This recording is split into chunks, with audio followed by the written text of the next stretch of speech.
Shalom bien-aimés, alléluia, je vous salue dans le nom précieux de notre Seigneur Jésus-Christ, notre Seigneur et Sauveur. C'est toujours un plaisir et une joie de nous retrouver dans sa présence. Alors, je bénis le nom de notre Dieu. Nous allons prendre nos Bibles dans les livres de Psaume 27, 4. Nous allons lire pour voir ce que le psalmiste nous dit au sujet de Psaume 27, 4. Je vais le lire au nom de notre Seigneur Jésus-Christ. La Bible nous dit, je demande à l'Éternel une chose que je désire ardemment. Je voudrais habiter toute ma vie dans la maison de l'Éternel pour contempler la magnificence de l'Éternel et pour admirer son temple. Ici, le psalmiste nous dit ceci, qu'il y a une chose qu'il désire ardemment, c'est d'habiter toute sa vie dans la maison de l'Éternel pour contempler la magnificence de l'Éternel et pour admirer son temple. Ça signifie qu'il désire habiter ardemment dans la présence de Dieu, demeurer dans cette présence-là. C'est comme ça qu'aujourd'hui nous allons parler de l'intimité avec Dieu. Qu'est-ce que cela veut dire, l'intimité avec Dieu? Avoir une intimité avec Dieu, c'est juste le fait d'être en relation intime avec cette personne-là et avoir une relation personnelle avec Dieu. C'est comme ça que Jacques nous dit dans le livre de 4.8, verset 4.8, « Approchez-vous de Dieu et lui, il s'approchera aussi de vous. » Donc, lorsqu'on s'approche de Dieu, lorsqu'on recherche la présence de Dieu, Dieu va se manifester avec puissance, avec profondeur dans la vie de la personne qui le cherche. Donc, nous devons avoir un temps de qualité dans l'adoration, dans la méditation de la parole de Dieu, dans la prière, dans la recherche de Dieu, pour voir cette relation s'approfondir et pour voir aussi Dieu venir dans nos vies, habiter dans nos vies, demeurer dans nos vies. Nous ne devons pas aller vers Dieu juste à cause de bénédictions. Parce que maintenant, la plupart du temps, lorsque nous prions, nous ne prions que pour les bénédictions. Nous ne prions pas pour rechercher la présence de Dieu. Nous ne prions pas pour que Dieu vienne dans nos vies, que Dieu demeure dans nos vies, que Dieu puisse rester dans nos vies, que nous puissions vivre cette présence-là. Nous recherchons, au lieu de rechercher une relation profonde, une complicité profonde, mais nous recherchons seulement les bénédictions au lieu de rechercher d'abord la personne qui donne ces bénédictions-là.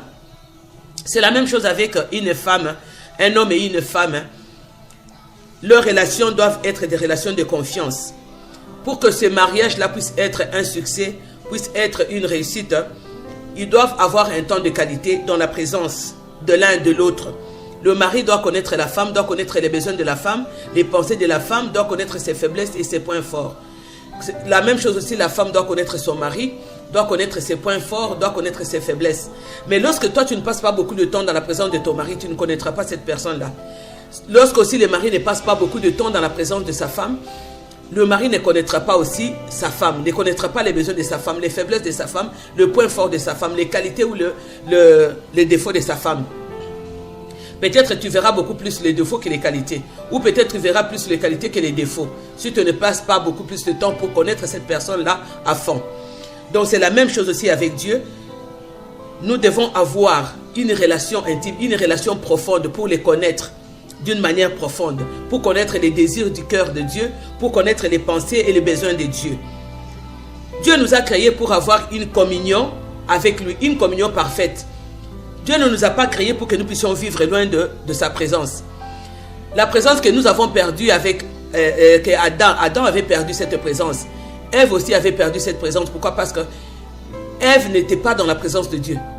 Adam aussi n'était pas constamment dans la présence de Dieu. Parce que s'ils étaient dans la présence de Dieu, Ève ne pouvait pas se laisser être trompée par les serpents.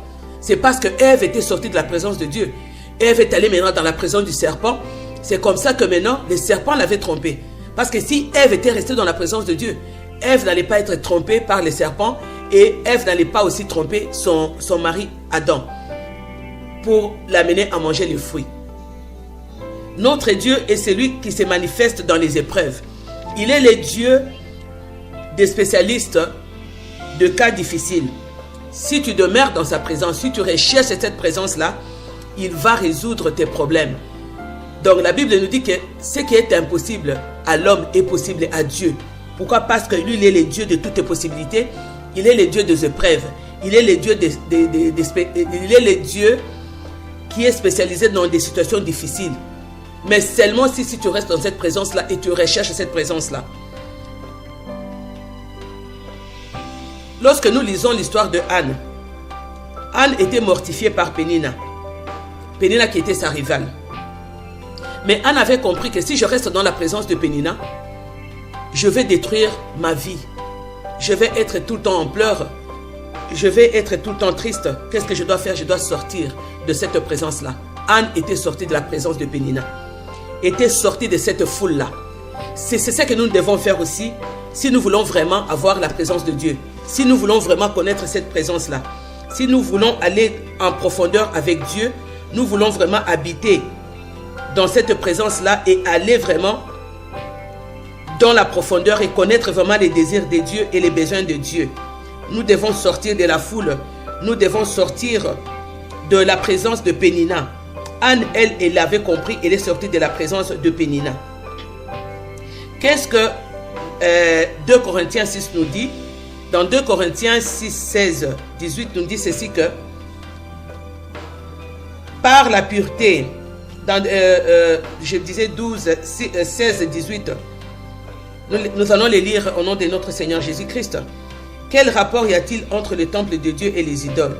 Car nous sommes les temples du Dieu vivant, comme Dieu l'a dit. J'habiterai et je marcherai au milieu d'eux, je serai leur Dieu et ils seront mon peuple. C'est pourquoi sortez du milieu d'eux et séparez-vous, dit le Seigneur. Ne touchez pas à ce qui est impur et je vous accueillerai.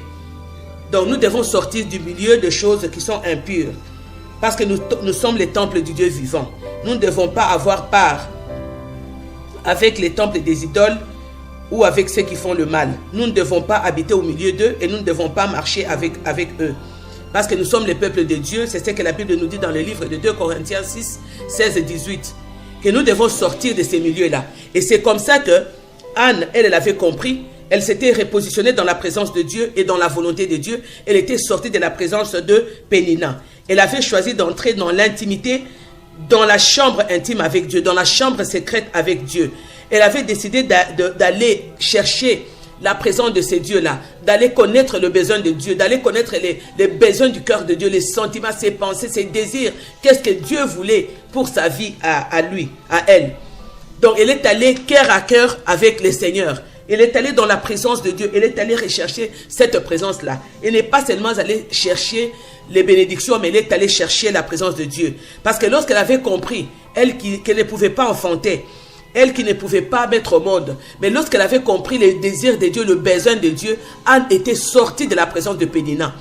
Nous aussi, nous devons sortir de la présence de Pénina. Les Pénina qui mortifient nos vies. Les Pénina qui nous amènent des choses qui nous amènent loin de la présence de Dieu. Les Pénina qui nous amènent dans les péchés, dans les critiques, dans les médisances, dans les calomnies, dans les choses qui ne glorifient pas le nom de l'Éternel. Nous devons sortir de ces choses-là pour rechercher la présence de Dieu. Parce qu'aussi longtemps que nous allons demeurer dans ces choses-là, nous allons demeurer dans la présence de Pénina, nous ne pouvons pas avoir la facilité d'entrer dans la présence de Dieu. Nous allons nous comporter comme les Pénina. Nous allons agir comme les Pénina. Nous allons faire des choses comme les Pénina.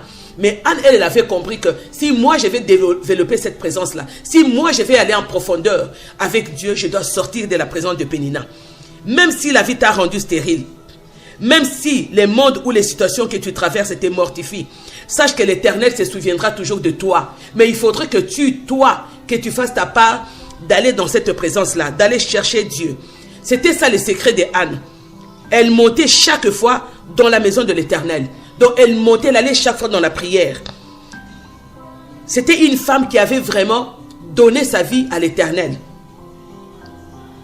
Elle était tout le temps dans la prière. Tout le temps dans la présence de Dieu. Elle apportait, elle exposait son problème à Dieu. Elle n'exposait pas son problème aux hommes. Et même si vous lisez dans la Bible un peu plus loin, vous allez voir que la Bible nous dit que Anne il y avait les serviteurs de Dieu qui étaient là. Mais Anne ne tenait pas compte de ces serviteurs-là. Je ne dis pas de ne pas tenir compte des serviteurs, mais parce qu'elle était dans cette présence-là, l'avait enveloppée. Cette présence-là l'avait sortie de la foule, l'avait sortie de toutes les choses qui étaient tout autour d'elle, de son environnement. Donc elle ne voyait que cette présence-là. elle avait tourné ses regards vers les très hauts. Elle avait tourné ses regards vers les très hauts. Elle était restée dans cette présence-là. C'est ainsi qu'elle avait vu la gloire de Dieu. C'est ainsi qu'elle avait touché la gloire de Dieu. Elle avait saisi la gloire de Dieu. Elle avait vu la gloire de Dieu. Et elle était entrée dans cette gloire-là. Car la Bible nous dit, n'ai-je pas dit que si tu crois, tu verras la gloire de Dieu? N'ai-je pas dit cela que si tu crois, tu verras la gloire de Dieu? Elle passait beaucoup de temps dans cette présence-là. Parce que la Bible nous dit qu'une profondeur appelle une autre profondeur. Elle est allée dans la profondeur et cette profondeur a appelé une autre profondeur dans sa vie à elle. Elle était devenue l'amie de Dieu comme Abraham qui était devenu l'ami de Dieu parce qu'Abraham passait beaucoup plus de temps dans la présence de Dieu. Elle était devenue l'amie de Dieu. Elle avait cherché à comprendre le cœur de Dieu. Elle avait cherché à comprendre les désirs de Dieu. Et lorsque Anne avait compris que elle avait besoin d'un enfant, mais Dieu n'avait pas seulement besoin de l'enfant, mais elle avait besoin d'un prophète. Anne avait changé sa manière de prier. Anne s'était repositionnée d'une autre manière dans la présence de Dieu. Anne avait changé sa manière d'adorer Dieu, sa manière de louer Dieu, parce qu'elle avait compris que ses désirs, ce n'étaient pas les désirs de Dieu. Dieu voulait un prophète, mais elle voulait un enfant. Comment peut-on entrer, ma soeur, mon bien-aimé? Mon frère, comment peux-tu entrer remporter la victoire? Si tu entres dans la présence de Dieu avec distraction, si tu entres dans la présence de Dieu avec empressement, si tu entres dans la présence de Dieu avec de péché. Anne avait compris qu'elle ne pouvait pas entrer dans cette présence-là avec de péché. C'est pourquoi elle était sortie de la présence de Pénina. Elle était sortie de l'environnement de Pénina. Nous aussi, nous devons sortir de l'environnement du péché, de l'environnement des Pénina, l'environnement qui nous amène dans les péchés, qui nous amène dans le mal. Parce que cet environnement-là ne peut pas nous permettre d'entrer dans la présence de Dieu, ni de voir la gloire de Dieu. La victoire appartient à ceux qui se soumettent à Dieu et qui se mettent aussi à genoux. Ils vont accoucher des résultats qui vont éteindre le monde. Quand toi tu te mets à genoux, quand toi tu recherches Dieu avec tout ton cœur, et lorsque toi tu cherches à connaître le besoin et les désirs de Dieu, tu vas accoucher des résultats qui vont éteindre le monde. Quels que soient les problèmes que tu traverses, quelle que soit la maladie que tu as, quelle que soit la stérilité dans ta vie, quel que soit le rejet, quelle que soit l'humiliation, mais si toi tu recherches la profondeur dans la présence de Dieu, ce Dieu-là va se manifester avec gloire et avec puissance. Elle avait dominé son corps, elle avait dominé son âme, elle avait dominé son esprit. Elle était partie dans la présence de Dieu. Son cœur était occupé par Dieu. Son cœur était rempli de Dieu, de la présence de Dieu. Parce que Dieu ne se manifeste que dans la présence de ceux qui se prosternent et qui prêtent à Dieu leurs émotions, leurs situations. Comme Anne. Anne, elle était partie dans la présence de Dieu. Elle s'est prosternée dans la présence de Dieu. Elle avait prêté à Dieu ses émotions. Elle avait prêté à Dieu ses situations, ses pleurs. Elle était silencieuse dans la présence de Dieu. Comme la Bible nous dit sur Josaphat, Dieu lui avait dit, garde silence et je combattrai pour toi. Josaphat était resté silencieux dans la présence de Dieu. Josaphat n'a pas fait de bruit dans la présence des hommes. Ça ne sert à rien de faire de bruit dans la présence des hommes. Mais il faut aller bouger les trônes de Dieu. C'est ce que Anne, elle avait fait. C'est ce que Josaphat faisait. Josaphat était resté silencieux dans la présence des hommes. Mais il était parti au trône de Dieu. Anne était partie au trône de Dieu. Parce qu'au pied de Jésus, il y a encore beaucoup de place. Il y a encore beaucoup de place à la croix. Au pied de Jésus, il y a encore beaucoup de place. Anne avait changé sa façon de prier. Anne s'était repositionnée dans la volonté de Dieu. Anne était sortie de la présence de Pénina à cause de la manière, de la façon que Pénina l'a traitée, l'a poussée à sortir de cette présence-là. Alors Anne a compris que si je reste dans cette présence, je n'aurai absolument rien. Nous devons aussi sortir de la présence de Pénina et aller dans le lieu secret avec le Seigneur. Assure-toi que quand tu entreras dans ces lieux secrets, que le Seigneur entende tes prières, que le Seigneur te voit, qu'il t'accorde son attention et sa présence. Donne-lui ton cœur. Donne à Dieu ton amour et ta vie. Comme Moïse. Moïse est allé pendant 40 jours, 40 nuits dans la présence de Dieu, à genoux dans la prière. Et nous savons tous quand Moïse est sorti de là, son visage brillait de gloire. Et c'est comme ça que Dieu l'avait sorti. Moïse était sorti de la présence de Pharaon. Moïse était sorti de la présence de richesse, de la luxure. Il était sorti de cette puissance-là. Mais il était entré dans la présence du Dieu Tout-Puissant, qui avait une grande place dans la vie de Moïse. Et c'est comme ça que Dieu s'est manifesté avec puissance dans la vie de Moïse. Dieu t'attend toi. Dieu te voit dans le lieu secret. Il veut que tu entres dans ces lieux secrets-là. Et lorsque tu entreras dans le lieu secret, Dieu t'accordera la récompense visible. Peut-être les hommes ne peuvent pas voir ce que tu fais dans le lieu secret. Mais Dieu, lui, il le voit. Et il te donnera maintenant une récompense qui est visible. C'est tout simplement, tu dois avoir un cœur d'humilité. Un cœur qui parle à Dieu avec humilité. Tu dois aller dans la prière. Tu dois aller dans la supplication devant le Seigneur. Les secrets accouche toujours. Donc le lieu secret accouche toujours de résultats qui vont étonner le monde. Le lieu secret crée toujours un lien avec le Seigneur. Elle avait créé un lien avec Jésus-Christ. Elle avait créé un lien d'amitié, un lien d'amour avec Christ. Elle cherchait la face de l'Éternel. Elle s'était humiliée. Elle implorait. Elle avait apporté ses faiblesses dans la présence de Dieu. Elle n'avait pas apporté ses faiblesses dans la présence des hommes. Elle n'avait pas apporté ses pleurs dans la présence des hommes. Elle avait fait de l'intimité de sa vie une intimité avec Dieu. Donc c'était une priorité, malgré sa fatigue, malgré ses problèmes, malgré ses pleurs. Mais elle s'était confiée entre les mains de Dieu. C'était cela la base de tout succès dans la vie de Anne. C'était ça la base de tout succès dans la vie de Moïse. C'était ça la base de tout succès dans la vie de toute personne, de tout enfant de Dieu qui se confie en Dieu, qui tourne ce regard vers le Seigneur, qui élève sa voix vers le Seigneur. Élie avait dit à Anne, est-ce que tu es ivre? Anne a dit, mon Seigneur, je ne suis pas ivre, mais je suis ivre de la présence de Dieu. Je suis ivre du Saint-Esprit.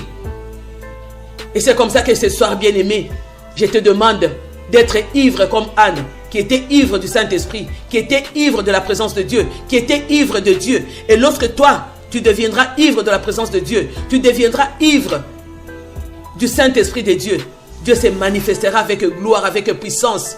Si tu crées cette intimité-là, si tu restes dans la présence de Dieu, si tu fuis le mal, tu fuis les péchés, tu recherches cette présence-là de tout ton cœur, de toutes tes forces, Dieu va se manifester avec gloire. Comme il est dit dans sa parole que je t'avais dit que si tu crois, tu verras la gloire de Dieu. Et si tu crois ce soir, ma soeur, si tu crois ce soir, mon frère, tu verras la gloire de Dieu, bien-aimé. Tu verras la gloire de Dieu. Je t'encourage d'aimer ces dieux-là. Je t'encourage de servir ces seigneurs-là. Ces seigneurs qui étaient partis à la croix pour toi et moi. C'est lui qui avait versé son sang pour toi et moi. C'est lui qui avait souffert. C'est lui qui fut humilié pour toi et moi. Recherche-les de toutes tes forces. Recherche-le de tout ton cœur. Donne tes émotions, tes désirs, ta vie, ton amour. Donne cela pour ces grands dieux. Il est le véritable Dieu. Il est celui qui sauve. Il est celui qui change les circonstances de nos vies. Il est celui qui appelle à l'existence des choses qui n'existent point. Et il va appeler à l'existence des choses qui n'existent point dans ta vie. Il va appeler la vie. Il va appeler la paix, la joie, la santé. Il va appeler l'abondance. Si tu es stérile, il va appeler la fertilité dans ta vie. Si tu es célibataire, il va appeler le mariage dans ta vie. Si tu es pauvre, il va appeler la richesse dans ta vie. Parce qu'il est celui qui appelle à l'existence des choses qui n'existent point. Bien-aimé, ce soir, prends la décision de suivre le Seigneur Jésus-Christ. Prends la décision d'abandonner le mal. Prends la décision de sortir de tout environnement qui ne glorifie pas le nom de Dieu. Prends la décision de sortir de tout environnement qui t'amène dans les péchés, qui t'amène dans la fornication, qui t'amène dans le mal, qui t'amène dans la prostitution, qui t'amène dans les médisances, dans les critiques, qui t'amène dans les mensonges, dans la haine, dans les divisions, prends la décision ce soir. Prends la décision et cherche l'intimité avec ton Dieu, avec ton Seigneur. Et tu verras la gloire de Dieu. Laisse que le Seigneur vous bénisse. Amen.